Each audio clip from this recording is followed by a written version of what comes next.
Hi. So I'm live again. It's Tuesday and it's 12 noon. So the question today is a really, really excellent one. And I would absolutely love it if you were able to say hi when you join me live. If not, don't worry about it. I just like to know who's up there because I'm not on either LinkedIn or YouTube, I haven't the faintest idea if you are actually watching with me. So the question today is, what companies have intellectual property? And as I said at the very beginning, this is a really, really interesting question. And I would think that a lot of people would be surprised by how many companies actually do have intellectual property. Some might be completely aware of it, and some might not be aware of it. So, if you have read my book, might be a good idea to show the title.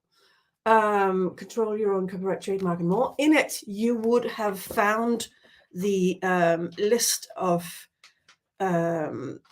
the top 100 brands from 2019. So yes, I know that it's a 5-year-old list. However, this is what I've got, and this is what I don't need to faff around to find. So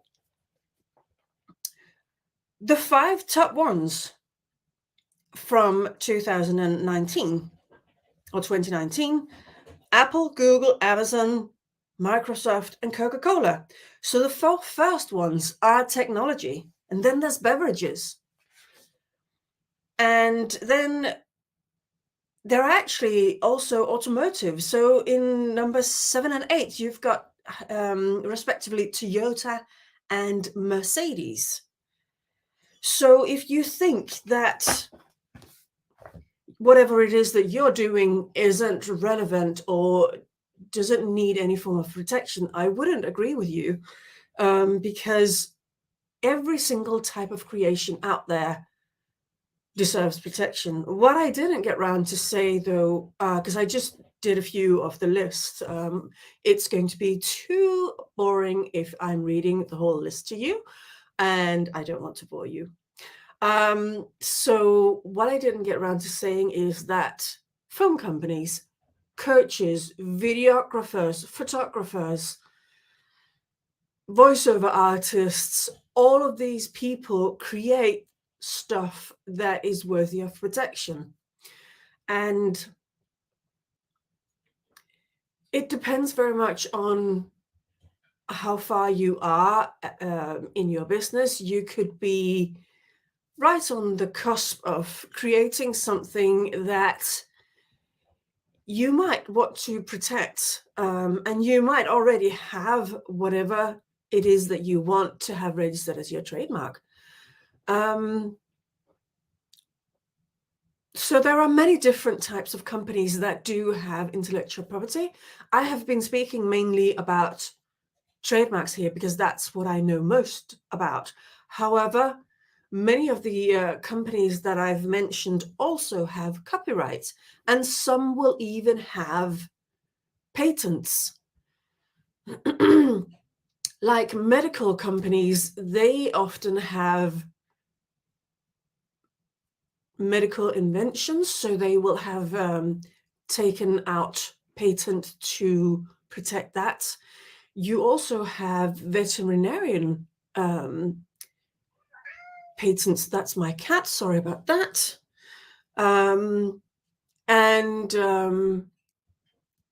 There are so many different types of intellectual property, you see. So it depends very much on what it is that you are doing with your business. And I would always say that as long as it's unique and it's got your thumbprint on it, it is worth protecting. And actually,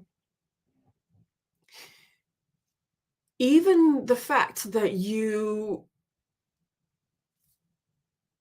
are performing services for other people, like I am, this is my trademark, right? So I perform services for you, and that is worth protecting, which is why I registered my trademark. And obviously I know how to, so I think everybody would be surprised if I said I didn't have a registered trademark, which fortunately I do. I actually have two. I might even be able to show you my second one.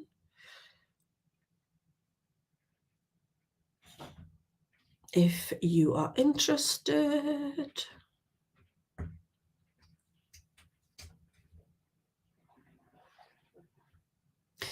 Yeah, so let me see if I can show you. So it's called the Unique Branded Blueprints. This is a one-person academy, and the purpose of it is to help businesses that have reached a certain stage and are ready to take on the world and don't yet have a trademark.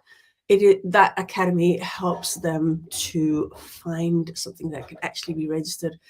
So that's not what we're talking about today. We're talking about what companies have intellectual property. And I would say that, as I've said from the very beginning, there are probably way more companies that do have intellectual property than you would think.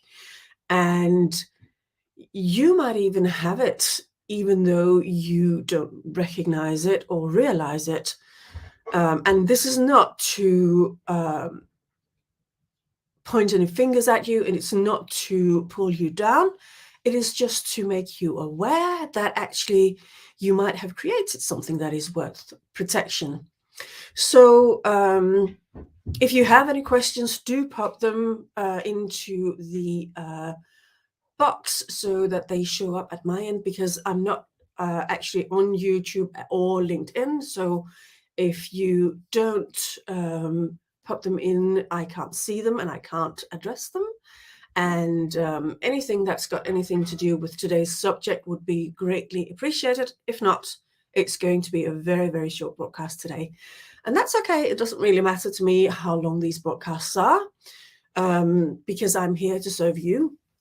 And I find these questions highly important and informative, which is why I'm doing my very best to answer them. For those of you who want to buy my book to get to know a bit more about me and who I am, to see if you would like to work with me, let me get the link. Oh, hang on. I've just got a new link for it, I think, because my tech brilliant lady Amanda has helped me. Let me see where we put it, because she has helped me so much. Yeah, this is, so I'm going to make a link for the physical book.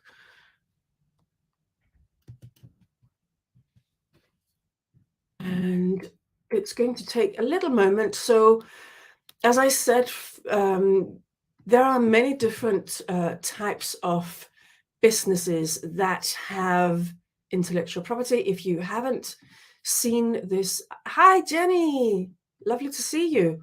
So if you haven't seen this from the very beginning, there are many different types of businesses that have intellectual property. I'm just going to pop the link. That's the new link to my book. The physical book. I can also get the link for my ebook.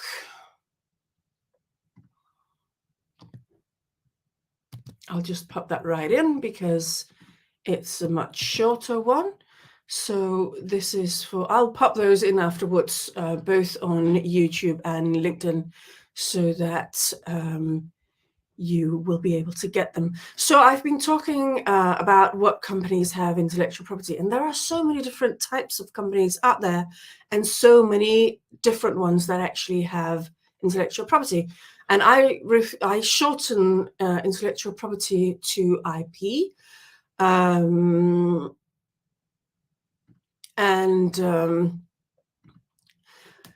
So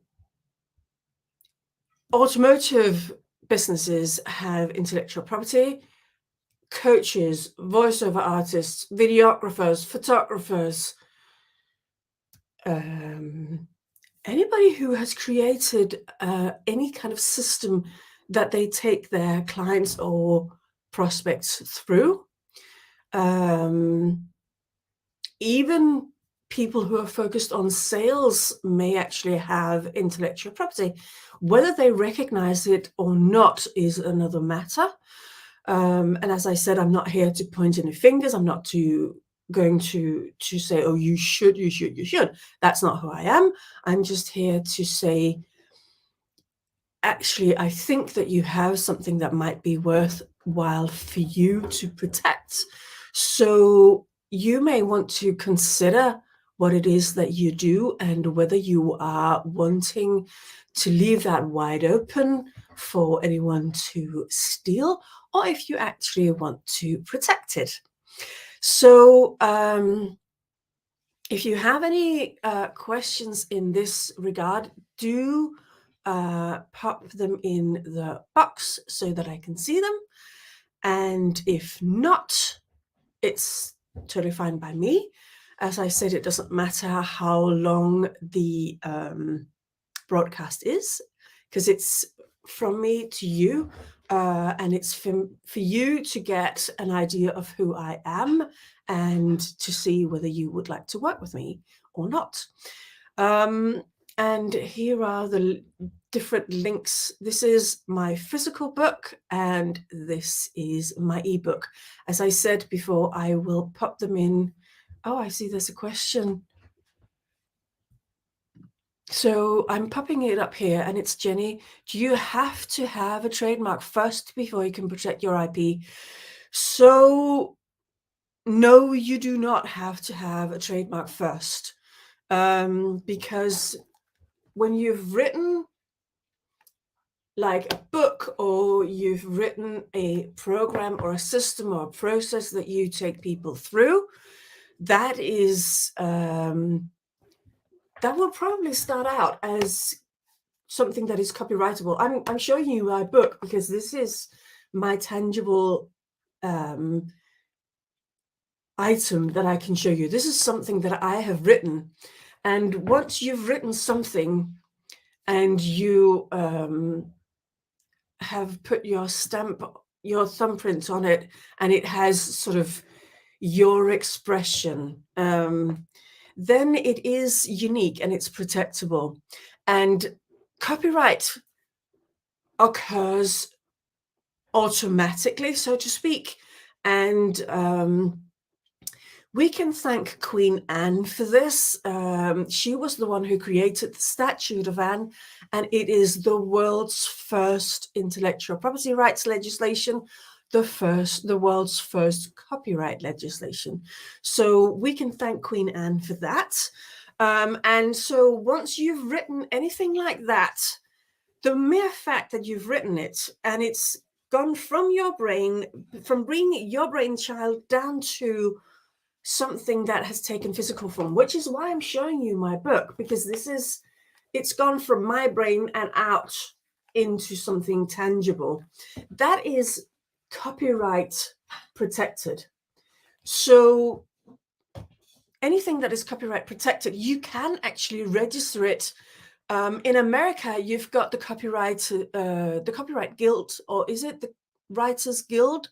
I think it might be called the Writers Guild, actually, in America.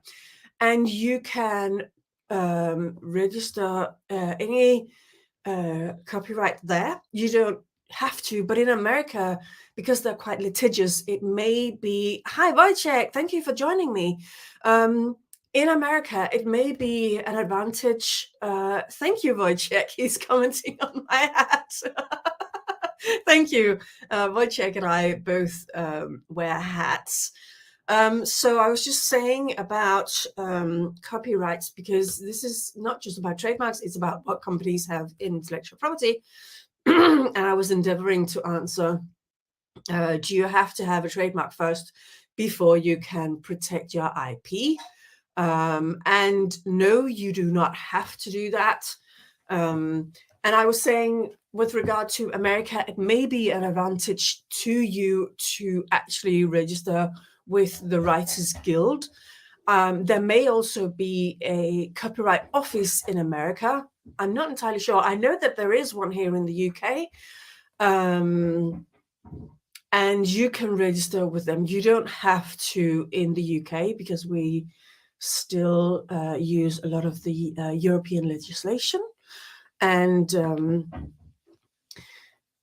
so you don't actually have to, but you can if you want to. And then you might have taken out a patent, so you do not have to have a trademark for that. A lot of the companies that do have a patent also take out a trademark because of the length of protection for a patent.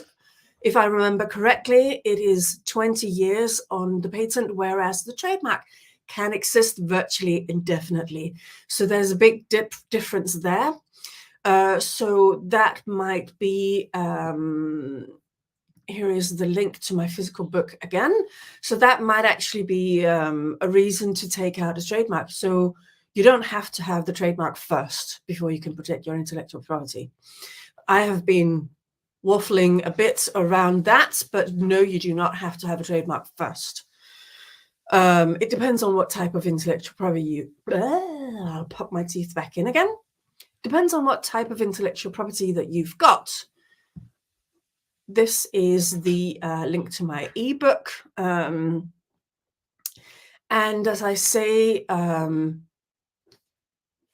there are many types of intellectual property. There are many types of businesses out there. And a lot of them, as I've said the whole time, will have intellectual property. Most of the really savvy ones actually do protect it because they understand the value of what they've created, which is the whole point in the legislation behind intellectual property, because society wants you to keep innovating and being creative, because it is to the benefit of society in general. So that's why we have created the intellectual... I say we. I didn't actually create the intellectual property legislation, but the whole idea behind that is a financial reward to those that are creative and innovative, and also so that they can protect their hard work. So if nobody has any further questions, I'm going to wrap this up. I really appreciate the people who have joined me live today. Thank you so much for that. And thank you for the question. That was really, really helpful to me. And if you want, you can go straight to my website and buy either the physical or the ebook version of my book to learn more about all the intellectual property. I'll just, I can see that somebody else has joined live. I think that's on YouTube, because it doesn't show any difference to the ones that are on LinkedIn. Anyway, thank you so much for joining. It has been an absolute pleasure to have you here today. And if you haven't heard my response to this question, go and rewatch from the beginning, and any comments that you pop on either on YouTube or LinkedIn, I will be made aware of them, and I shall endeavor to answer them to the best of my ability. So if you are wanting to pop any questions, do that now. I shall let the broadcast roll a little bit longer. This is the link to my physical book, and I'll just wait and see if any more questions pop up. If not, it's been absolute fantastic to be here, and it's been a real pleasure answering questions today. So thank you so much for that again. And I don't see any questions popping in, so I am just going to wrap this beautiful broadcast up. Thank you so much, and I look forward to seeing you next Tuesday, 12 noon UK time. Thank you so much for your time. Over and out. Bye for now.